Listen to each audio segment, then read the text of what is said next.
اعوذ باللہ من الشیطان الرجیم بسم اللہ الرحمن الرحیم۔ ناظرین کرام، انسان کی تاریخ جنگ و جدل سے بھری پڑی ہے۔ ان جنگوں کا مقصد لسانی یا مذہبی ہو یا پھر وسائل کا حصول، ہر قوم کی تاریخ میں ہمیں ہزاروں جنگی داستانیں ملتی ہیں۔ ناظرین، جنگ میں فتح کا اندازہ فوج کی تعداد کے ساتھ ساتھ اسلحے کی تعداد سے بھی لگایا جاتا تھا۔ ماہرین حرب دشمن کو شکست دینے کے لیے نئے نئے طریقے ایجاد کرتے تھے۔ روایتی حملوں سے ہٹ کر نئے حملے کی تدبیریں ہی فتح سے ہمکنار کرتی تھیں۔ ناظرین کرام، آپ نے بہت سی جنگوں کے بارے میں سنا ہوگا، جیسے conventional wars, non conventional wars, propaganda wars, proxy wars, cold wars, fifth generation war, media war, chemical war اور بھی بہت طرح کی۔ لیکن ناظرین کرام، ایک جنگ کی قسم ایسی ہے جس سے بہت کم لوگ واقف ہیں، اور وہ ہے بایولوجیکل وار، جسے حیاتیاتی جنگ کہا جاتا ہے۔ ناظرین، حال ہی میں چین کے اندر کرونا نامی وائرس کی ایک قسم کووڈ-19 نے تباہی مچائی۔ ہزاروں لوگ متاثر ہوئے اور سینکڑوں ہلاک ہو گئے۔ پھر یہ وائرس یہاں سے نکل کر دنیا بھر میں پھیل گیا۔ اس وائرس کے پھیلاؤ کے بعد بہت سے ماہرین اسے بایولوجیکل وار قرار دے چکے ہیں۔ ناظرین، 24 فروری کو اسرائیلی پارٹی کی رکن اور ایک یہودی سیاسی پارٹی کی سربراہ اورلی لیوی نے بھی پارلیمانی خطاب میں اسے بایولوجیکل وار قرار دیا ہے۔ ناظرین، یہ بایولوجیکل وار کیا ہے؟ کیا کووڈ-19 کو لیبارٹریز میں تیار کیا گیا ہے یا پھر واقعی یہ کوئی قدرتی آفت ہے؟ آج کی اس ویڈیو میں ہم اسی بایولوجیکل وار کی حقیقت سے پردہ اٹھائیں گے اور اس کے ساتھ ساتھ اس بایولوجیکل وار کی ہولناک تاریخ کے کچھ واقعات پر نظر ڈالیں گے۔ لیکن آگے بڑھنے سے پہلے تمام دیکھنے والے دوستوں سے گزارش کروں گا کہ چینل کو سبسکرائب کرتے ہوئے بیل کے بٹن کو بھی دبا دیں تاکہ مستقبل کی معلوماتی ویڈیوز بھی آپ کو بروقت ملتی رہیں۔ ناظرین، بایولوجیکل وار کو مائکروبیل وار اور بیکٹیریل وار بھی کہا جاتا ہے۔ آج کے دور میں کچھ محققین اسے بائیو ٹیررزم کا نام بھی دیتے ہیں۔ پچھلی صدی میں انسان نے بائیو کیمسٹری اور بائیو ٹیکنالوجی میں بہت ترقی کی ہے، جس میں جینیٹک انجینئرنگ نے سب سے اہم کردار ادا کیا ہے۔ ناظرین، بایولوجیکل وار میں دشمن کے خلاف جراثیم، وائرسز اور مائکرو آرگینزمز کا استعمال کیا جاتا ہے۔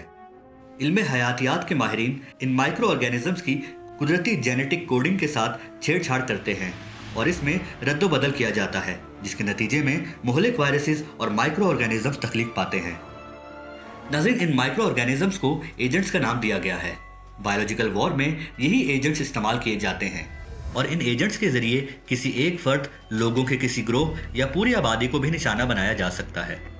ناظرین، یہاں یہ بات یاد رکھیے گا کہ آج کے دور میں جنگیں گولہ بارود کے ہتھیاروں سے نہیں بلکہ انہی حیاتیاتی ہتھیاروں سے لڑی جا رہی ہیں، اور یہ نظریہ تقویت پکڑتا جا رہا ہے کہ کرونا وائرس اس جنگ کا بایولوجیکل ویپن ہے۔ ناظرین، بایولوجیکل وار کی ایک طویل تاریخ ہے۔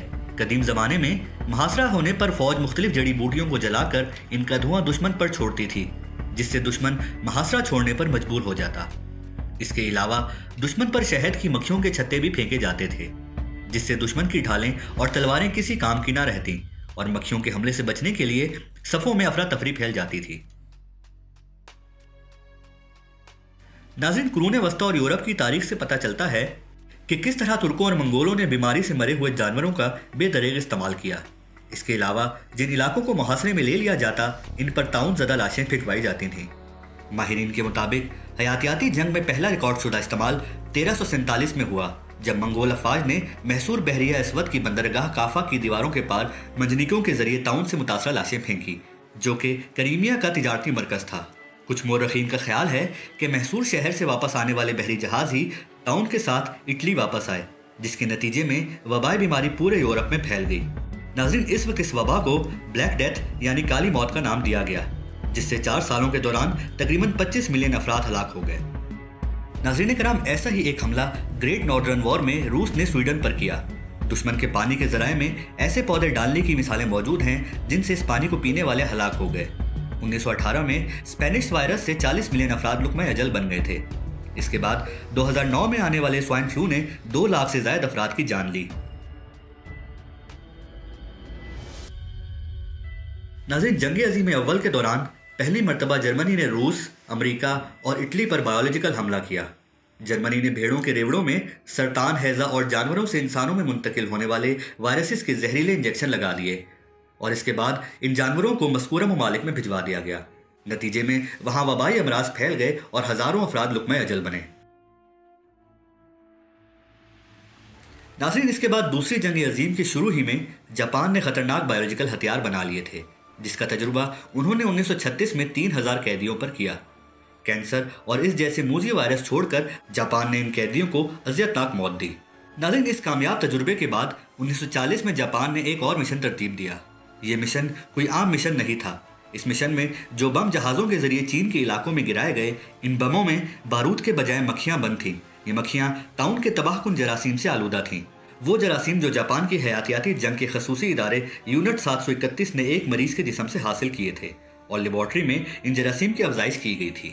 ناظرین، یہ تو معلوم نہیں ہو سکا کہ اس واقعے میں کتنے چینی شہری طاعون کا شکار ہوئے، لیکن جاپان نے چین پر کئی برس تک یہ حیاتیاتی جنگ مسلط کیے رکھی، جس کے نتیجے میں 6 لاکھ کے قریب لوگ لقمہ اجل بن گئے۔ ناظرین، جاپان کی اس بایولوجیکل کامیابی کو دیکھ کر امریکہ نے اس پر ایٹم بم گرا دیا اور جاپان کی بایولوجیکل لیبارٹری کا خاتمہ کر دیا، جبکہ امریکہ نے خود اپنی بایولوجیکل تخلیق تیز کر دی۔ ناظرین، امریکہ تو خیر بعد میں اس حیاتیاتی ہتھیاروں کی جنگ میں شامل ہوا۔ برطانیہ ایک عرصے سے جراثیموں کو بطور جنگی ہتھیار استعمال کرنے پر نہ صرف تحقیق بلکہ عملی تجربات بھی کر رہا تھا۔ 20ویں صدی میں برطانیہ نے اسکاٹ لینڈ کے جزیرے گروناڈ میں اینتھریکس کے جنگی جراثیم کے ذریعے اس قدر تجربات کیے کہ پورا جزیرہ اگلی نصف صدی تک نو گو ایریا بن گیا۔ 1990 میں کہیں جا کر اسے ڈی سینیٹائز کر کے دوبارہ کھولا گیا۔ ناظرین، اس صورتحال میں سوویت یونین کیوں پیچھے رہتا؟ وہ بھی جنگی بنیادوں پر اس میدان میں کود پڑا۔ ایک رپورٹ کے مطابق اپنے عروج کے زمانے میں سوویت یونین کے حیاتیاتی جنگ کے پروگرام سے 50,000 افراد وابستہ تھے، جو 52 خفیہ لیبارٹریز میں کام کیا کرتے تھے۔ اس پروگرام کے تحت انہوں نے ایسے بیکٹیریا تیار کیے جس پر ہر طرح کی اینٹی بائیوٹک بے اثر تھیں۔ اس وقت دنیا سے چیچک کی بیماری ختم ہو رہی تھی، لیکن سوویت یونین کے پاس سینکڑوں ٹن کے حساب سے موذی جراثیم موجود تھے۔ اس دوران سوویت یونین نے ایسے بین البراعظمی میزائل بھی تیار کیے جو ہولناک بیماریاں پھیلانے والے جراثیم ہزاروں میل دور تک لے جانے کی صلاحیت رکھتے تھے۔ ناظرین، سوویت یونین کی جانب سے بایولوجیکل ہتھیاروں پر کام کے خوف سے امریکہ نے 1965 میں بایولوجیکل ہتھیاروں کی مخالفت شروع کر دی۔ حالانکہ پہلی جنگ عظیم میں جب جرمنی نے کیمیائی ہتھیار کے طور پر کلورین گیس کا استعمال کیا تھا تو اس تباہ کن ہتھیار کی تباہی کو مد نظر رکھتے ہوئے 1925 میں جنیوا میں ایک بایولوجیکل ہتھیاروں کی روک تھام کے لیے بین الاقوامی معاہدہ طے پایا، جس میں 29 ممالک نے شرکت کی تھی اور امریکہ نے اس معاہدے کی مخالفت کرتے ہوئے شرکت سے انکار کر دیا تھا۔ ناظرین کرام، آج کے نئے دور کی جنگیں پرانے زمانے کی جنگوں سے کہیں زیادہ جدید ہو چکی ہیں۔ اب موسمیاتی طرز کو کنٹرول کرنے، بارش برسانے یا کسی علاقے سے بارش کو یکسر ختم کر دینے اور ہارڈ ٹیکنالوجی کے ذریعے زلزلے اور دیگر قدرتی تباہی جیسے طوفان برپا کرنے والے جدید ہتھ کنڈے استعمال ہو رہے ہیں۔ ناظرین، کووڈ-19 اور اس طرح کے بہت سے وائرسز اور وبائی بیماریاں حیاتیاتی ہتھیاروں کا تسلسل ہیں، جن کا الزام وقتاً فوقتاً مختلف ممالک ایک دوسرے پر لگاتے رہتے ہیں۔ لیکن جراثیمی تحقیقاتی ادارے کے مطابق برطانیہ اور امریکہ جراثیمی ہتھیار تیار کرنے والے ممالک میں سر فہرست ہیں۔ ان کے علاوہ 17 مزید ممالک کا نام بھی فہرست میں شامل ہے، جن میں روس، چین، کوریا، بھارت، تائیوان اور اسرائیل شامل ہیں۔ ناظرین، اللہ سے دعا ہے کہ اللہ ان فتنوں کے دور میں تمام مسلمانوں پر اپنا خاص کرم فرمائے اور آنے والے وقتوں میں ان دجالی فتنوں سے جو حدیث کے مطابق بارش کے قطروں کی طرح ہمارے گھروں میں داخل ہوں گے، ان سے ہماری حفاظت فرمائے۔ ناظرین کرام، امید کرتا ہوں کہ آپ کو ہماری یہ کاوش بھی پسند آئی ہوگی۔ اگر آپ کو ہماری یہ ویڈیو پسند آئی ہے تو اپنے دوستوں کے ساتھ شیئر کیجیے، اس ویڈیو کو لائک کیجیے اور کامنٹس میں اپنی رائے کا اظہار ضرور کیجیے۔ اور اگر آپ نے ابھی تک ہمارے چینل کو سبسکرائب نہیں کیا تو پلیز سبسکرائب کرتے ہوئے بیل کے آئیکن پر بھی کلک کر دیں، تاکہ مستقبل میں آنے والی اسی طرح کی معلوماتی ویڈیوز آپ کو بر وقت ملتی رہیں۔